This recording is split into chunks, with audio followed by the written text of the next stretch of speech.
Hello, my name is Debbie Stalls, and I would like to chat to you about something rather important. Ask people the question, what is the most important thing in life? And you get answers like to be happy, to be loved, or your family. But they forget one of the most important things, something that nobody can do without.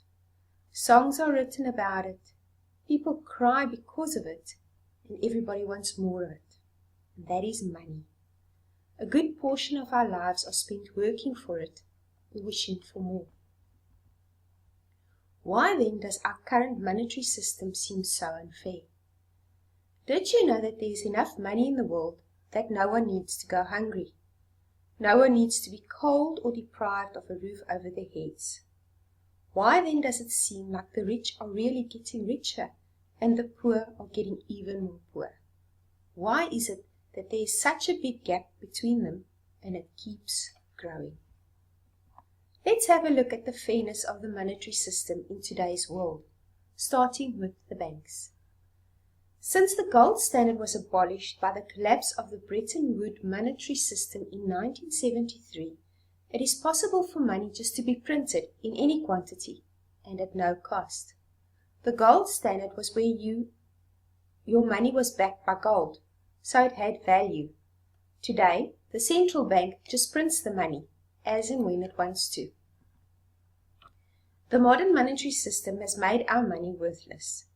Because the banks can print the money as and when they see fit, there is no real value in our money.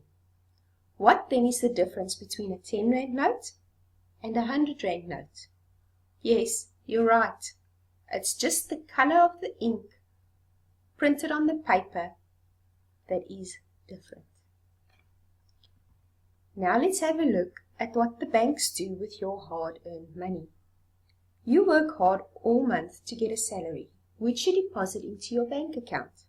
For argument's sake, 1,000 Rand. Did you know that the banks may borrow 900 Rand of that money to people asking for loans, without asking your permission? The borrowers must then pay the banks the 900 Rand back with interest. And that is how the commercial banks turn 1,000 Rand into hundreds of thousands of rands.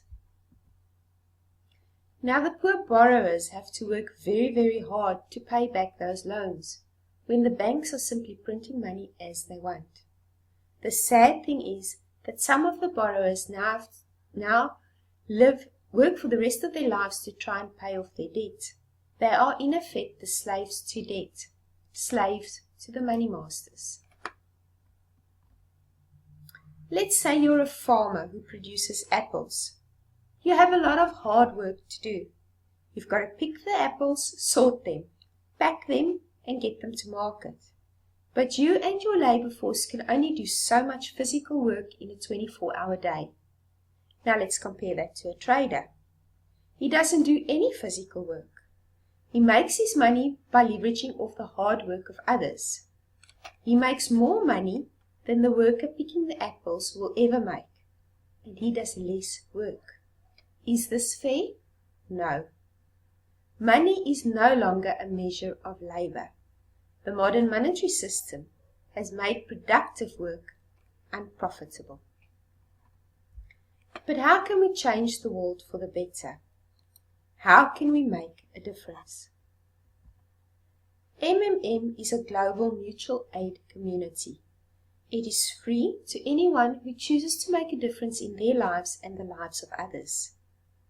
It is a community that is built on trust, respect, and above all, honesty. The main focus of the community is not for people to get rich, but to help make the financial relations between everyone more fair, no matter what your social status is.